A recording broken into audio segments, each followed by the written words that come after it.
It is 2022 already. As I record this, it is January 2022, and many people in the beginning of the year set New Year's resolutions, and most of those fail in the first few months. By fail, I mean people give up on them. So I'm going to talk today about goals, specifically about spiritual goals, because that's my one of my areas of expertise.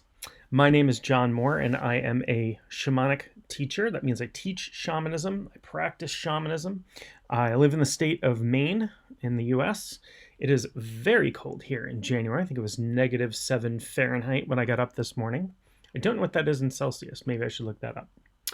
So let's talk about spiritual goals, what they are, why you would want to set them, and then I'm going to give you some tips on how to set spiritual goals and how to make them habits, or how to create habits so that you achieve your spiritual goals. I am not going to tell you what your goals should be. So, I'm not going to tell you need to become enlightened this year, or you need to learn to levitate, or whatever. You need to become a Reiki master this year, or whatever it is. Whatever it is that's going to be up to you to decide. Well, let's talk about spiritual goals, what spiritual goals are, and why you want them. So spiritual goals can be something that you want to achieve in your spiritual life, such as I want to, become a shamanic practitioner, or I want to do this, or I want to do that. Or they can be about your spiritual condition, and I'm going to talk more about that because those are the goals that I really love. And those would be like, I want to achieve more bliss this year. I want to experience more happiness. There is, so I come from a coaching background as well. And there's a little bit of a debate, or maybe a lot of debate, about the usually prescribed way that people create goals. There's this thing called SMART goals, which is specific, measurable, achievable, realistic, and time balanced, right? Time based rather. Meaning specific, I am going to make $1,000, measurable, $1,000. Achievable is, can I get $1,000? Realistic, so is it realistic for me to get $1,000? And time-based, by next week. And those are okay. That's fine. For certain things, those are fine. But the problem that I've experienced when I have been a coach and worked with people on a coaching basis is that when people don't hit those, even if they miss by a little bit, even if there's forward progress, there's a feeling of failure. So if my goal is I'm going to make $1,000 by, Friday of next week, and on Saturday I get $800, I'll go, I failed. Didn't meet my time, didn't meet my specific thing, right? So it's a little bit of a letdown, and that can be discouraging for people, and I don't want that. So instead, I like to look at forward momentum. And I think that is a really good way to set goals. And this flies in the face of SMART goals. But when I look at something like, I would like to increase happiness this year, it's sort of time-based, and not really specific. Is it achievable? Yeah. Is it realistic? Probably. It's probably realistic for me to achieve more happiness this year. So, we're going to talk about that kind of goal. And we're specifically with spiritual goals, this is going to be easier to do this because there are people these days who like to take spirituality and fit it into a box and say, like, I am a level 27 grandmaster, 32nd degree, blah, blah, blah, blah. And that's okay, but those are pretty artificial. Whatever distinctions, whatever levels, whatever, all of those things. It's just a model somebody has created, and there's nothing wrong with models. But not all models apply. And all models suffer from two big problems. One, all models delete information. So if I have a map, and a map is a model of a space, right? If I have a map of the town I live in, and I look at that, it's not going to have every single detail of the town. That would be impossible. So it's going to, generalize. It's going to delete certain information. And then there's going to be a certain amount of distortion as well. Deletion and distortion happen in models. So with distortion, my map is flat. The town I live in is definitely not flat. And so there are all these things that map makers do with projections, and then there are topographical maps that represent, height of hills and depth of water and all that sort of thing. So those are models, and if they work for you, they work for you. And if the only measure of a model is how useful it is, right? So it was, for example, useful. Newtonian physics is useful, right? Newtonian physics, and looking at the way atoms move and the way molecules are put together and all that, very useful. Okay, we still use that today. But it's a model, and it's, there's a whole lot of distortion and a whole lot of deletion. And then, quantum physics comes along, and string theory and all of these other things come along that are useful in their own context, and they're all models. Everything's a model. It's fine. Models are fine. We use them all the time. We use them for everything.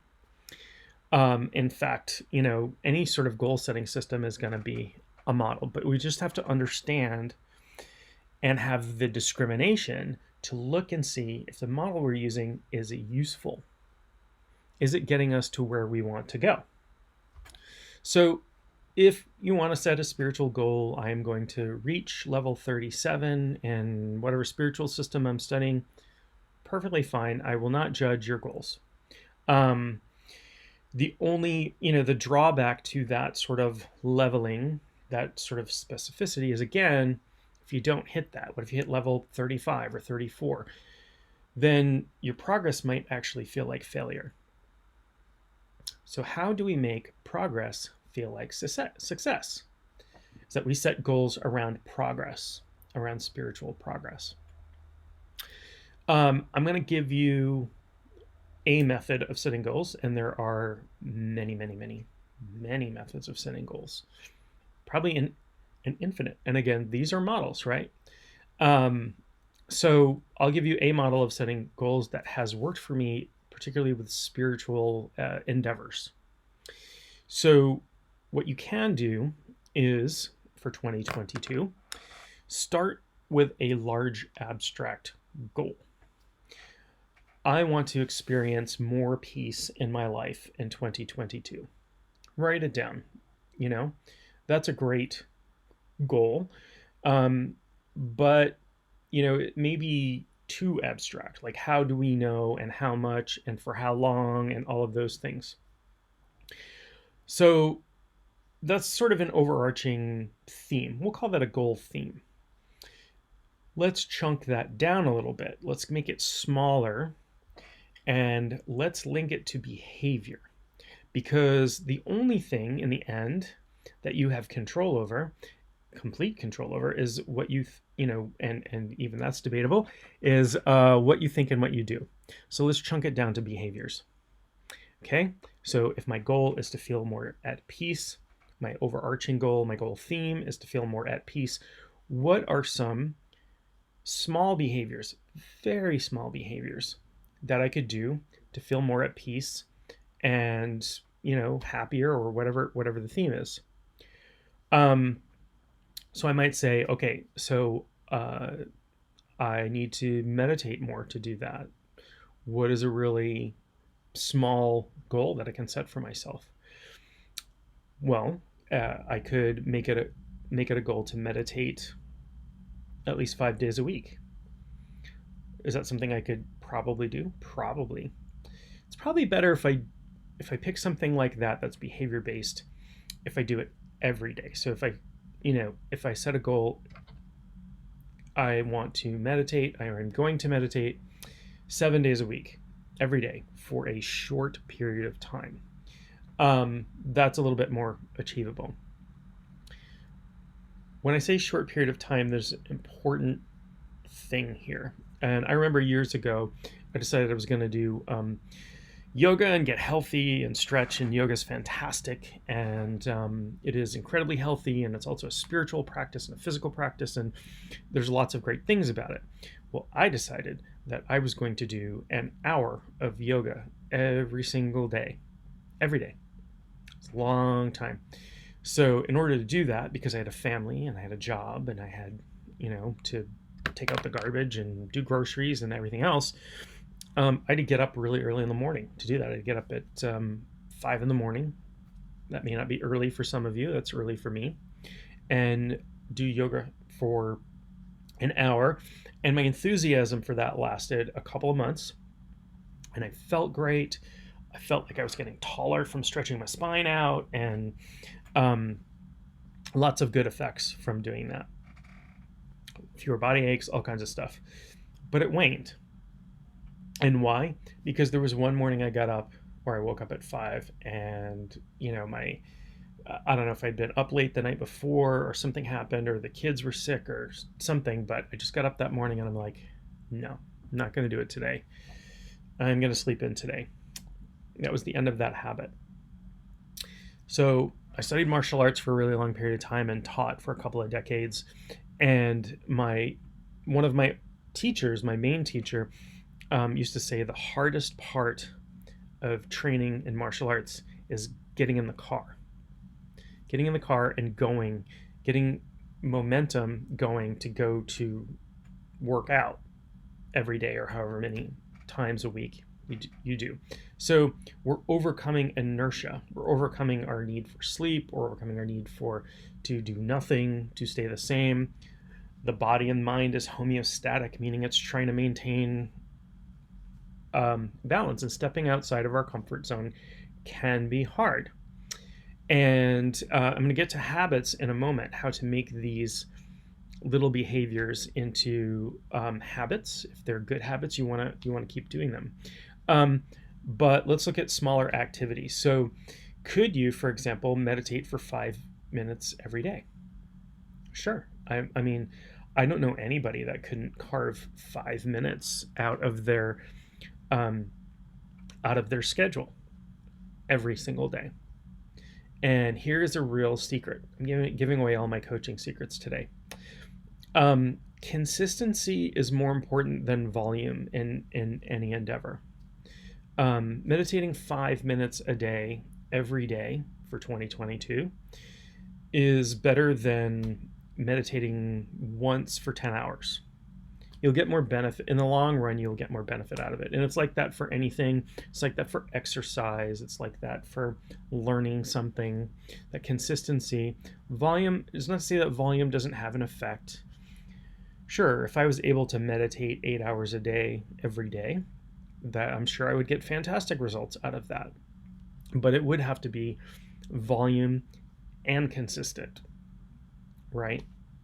I have done long meditation retreats, and used to meditate, a couple hours a day before I had kids and was married and had a career and all these things. I was in college and had a couple hours every day I could spend meditating, and it was wonderful.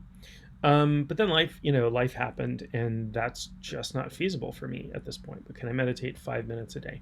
Can I carve that out? Absolutely. And I don't know anybody who can't find 5 minutes somewhere. You're watching this video now. It's longer than 5 minutes. So instead of that next YouTube video or turning on the TV or whatever, sit down and meditate for 5 minutes. So that's an example of a goal. So meditation doesn't have to be meditation. It could be yoga, it could be prayer, it could be shamanic journeying, it could be, whatever it is. Small, behavior-based, consistent, okay? Moving you towards your theme, your overarching theme. I meditate every day for 5 minutes. Is that moving me towards a greater sense of peace? And you're the only one who can determine that. It seems really likely to.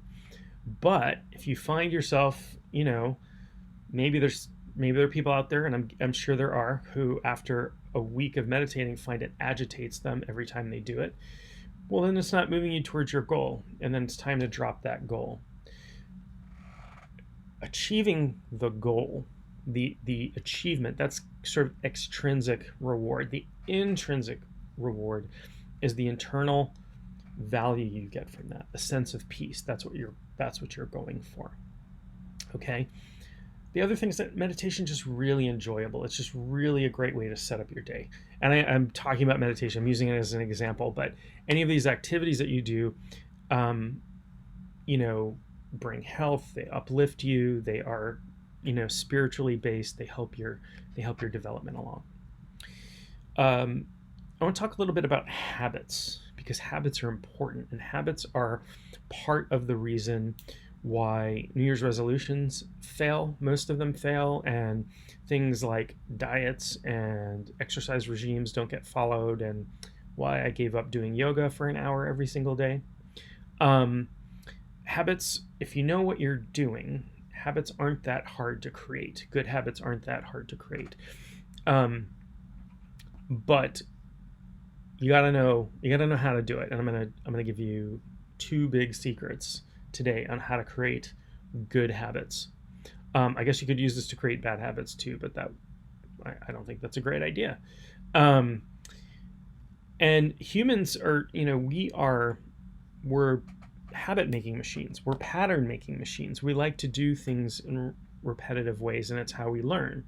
So when you were a child and learning how to tie your shoes, you had to think about it consciously, right? And at first you couldn't quite do it. And I don't know if you did the whole rabbit runs around the tree thing. I did that. And, that was hard at first, and it was conscious. Over time, we get the habit, we get this unconscious competence down, and now you just think, tie my shoe, and no conscious thought given. I can be having a conversation with you and tying my shoe, or watching a video on YouTube and tying my shoe. I don't have to give it much mental energy. Okay, so we are good at making habits. Anybody who has bad habits knows that. I'm trying to think of. I'm not trying to say I don't have bad habits. I'm trying to think of one that I can talk about on YouTube. Eating unconsciously, right? People will often, they'll bring a bag of chips, and this is something that I have done, and I have really tried to stop doing, is bring a bag of chips or something unhealthy and sit in front of the TV and eat, and just mindlessly eat, and then I realize, wow, I just ate 2,000 calories in potato chips, and I feel really terrible, and I wasn't even hungry. Right? Is this habit. There's a lot of stuff going on there with chemicals and neurotransmitters, and especially dopamine. We get that reward center going. Okay, so let me talk about 2 huge, ginormous tips to build good habits. The first one, and I've kind of already covered this, is you want to make small changes, really small behavioral changes. Meditate 5 minutes every day, drink a glass of water before each meal, pray before bed every night, clean my altar once a week, whatever it happens to be. Although I would actually choose, probably not once a week, but I would choose something very small that you can do every day. Hint number 1, large changes, large behavioral changes, and there's lots of research out there. This isn't just my opinion. It's hard to make large habitual changes. I'm not saying it can't be done. I'm not saying it isn't done. It is done every day, all over the place by lots of people. I'm just saying, if you want to make this easy for yourself, if you want to build a habit so that these things become unconscious, and you can use this for anything, not just spirituality, pick something small. Instead of, I'm going to go out and run 6 miles every morning, I am going to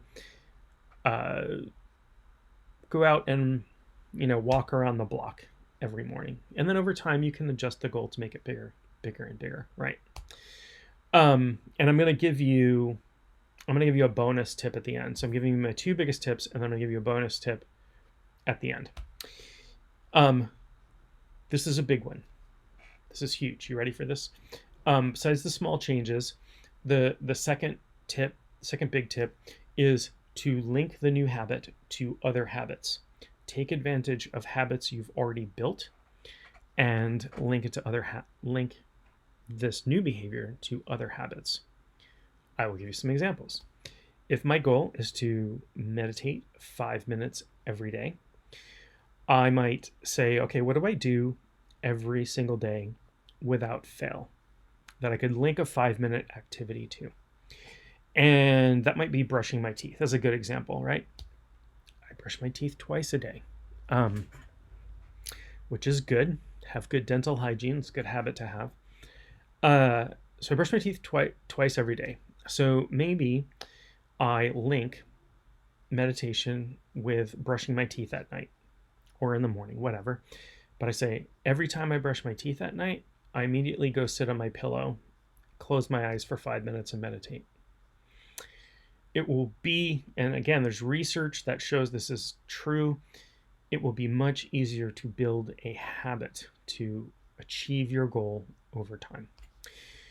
So the bonus tip, and then I'll wrap up, I promise. The bonus tip is this. The thing that keeps us from building these habits and achieving our goals, the thing that stopped me from doing yoga an hour every day and stops a lot of people from going to the gym or, whatever it is, whatever their goal is resistance. And resistance is anything that gets in the way, makes things inconvenient, makes things difficult, makes things unpleasant or uncomfortable. There's an interesting bit of research on people who have gym memberships. People who live, so this is an average, of course, people who live 5 miles away from their gym, on average, go to the gym once a month. It's not a lot. Probably not a lot getting done there, but that's the average. People who live within 3 miles of their gym, on average, go 3 times a month. Now that's still not a lot. However, it's that 2 miles of resistance, that little extra time in your car. What's that take? 5 minutes, depending on if you're driving in the city or the highway. 5 minutes to get to the gym is enough resistance to keep people to 1/3 of the time that they would normally be doing that. So think about what you can do to reduce resistance to building your habit. So for example, if my goal, again, I'm going to choose meditation. I'm going to go with the theme here. If my goal is to meditate and I'm linking that to brushing my teeth, let's say I link it to brushing my teeth in the morning. Okay. So what am I going to do to reduce resistance to that? Well, one thing I might do is at night, make a habit with brushing my teeth at night, with getting my meditation cushion out and setting it where I'm going to meditate in the morning. Right? That little tiny bit of reducing resistance. So how can you reduce resistance to these new habits that you want to build to achieve your spiritual goals for 2022? Put some thought into it. I know you can do it. I know you can make these because anybody can. If I can do it, you can do it. I'm not special. I am not smarter than you are. I am not enlightened. I am not, I am not better than anybody. I have, through trial and error, lots of error and lots of research and lots of schooling, learned a few things, and that's what I'm trying to share with you today.